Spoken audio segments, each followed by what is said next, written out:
Next, we'll move into accent or ghost. Accent or ghost. In this segment, I'll present Adam with a largely debated topic among the drumming industry, a new product, or any viewer-submitted content, and we'll get an approval, accent, or a disapproval, ghost. Next topic to accent or ghost is drumming under the influence of anything. Of anything. So a DUI, but drumming under the influence. Did you ever get a DUI? Oh, man.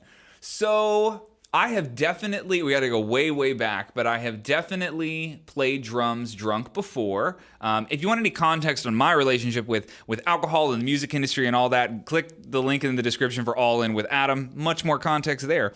But the problem I have with playing drums with any amount of alcohol in your body is that it affects mechanics. It's why driving is a problem. You know, the mechanics get so messed up that at a certain point, even if you are mentally able to do the math and remember the parts and whatever that sort of stuff is, you know, if the mechanics go, none of this matters, right? If your independence just kind of falls apart because you have alcohol in your body, well, that kind of sucks. I would think the balance there has to be, for alcohol specifically, you know, like the one shot before you go on stage to kill the nerve sort of thing. I don't think there's anything wrong with that. If you're a church drummer, you know, might be a little odd to do that before you hit the stage on Sunday morning. But there's definitely some context where I think that could be appropriate and even helpful for sure.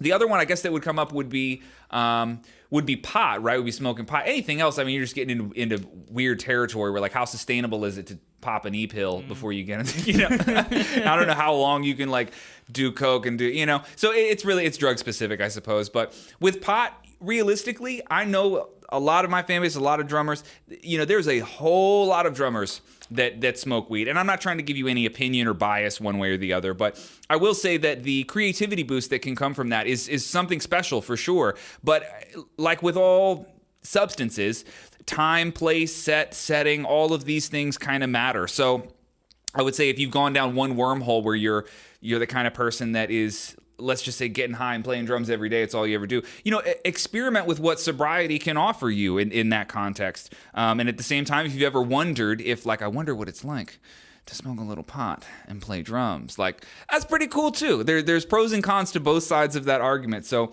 like with everything, the unfortunate anticlimactic answer is that moderation is key, and you shouldn't be going to either side of that spectrum in either one of those extremes. But I love that DUI is drumming under the influence. That's hilarious. Worked out perfectly.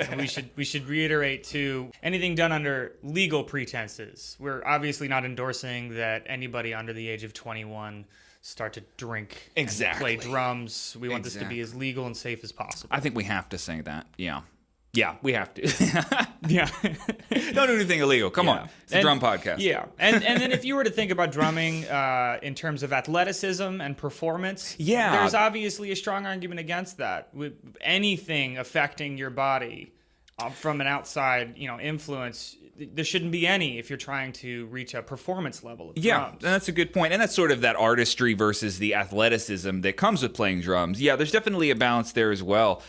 You know, taking care of your body has everything to do with how you perform on a drum set, being as physical as our instrument is. So yeah, that's a good point as well. Sort of depends on the type of drummer you are. Like, I would think if you are like a speed metal drummer where it's like this, like Eloy Casagrande, like physically demanding type of performer, right? If that's the type of music that you play and it's very physically demanding, I bet you that dude wouldn't touch a beer or hit a joint before going on stage. No way. There is way too hard of a physical task right in front of us. You know, it's like if you talk to like a weightlifter before they go into a competition, they're just like, what are you talking about, dude? No, like stone cold sober is the only option. So yeah, genre specific. And then you go to an acid jazz club and, you know, good luck hanging out in that green room. You know what I mean? So is that an accent or is that a ghost? You gotta pick one. Within moderation, I have to give it an accent.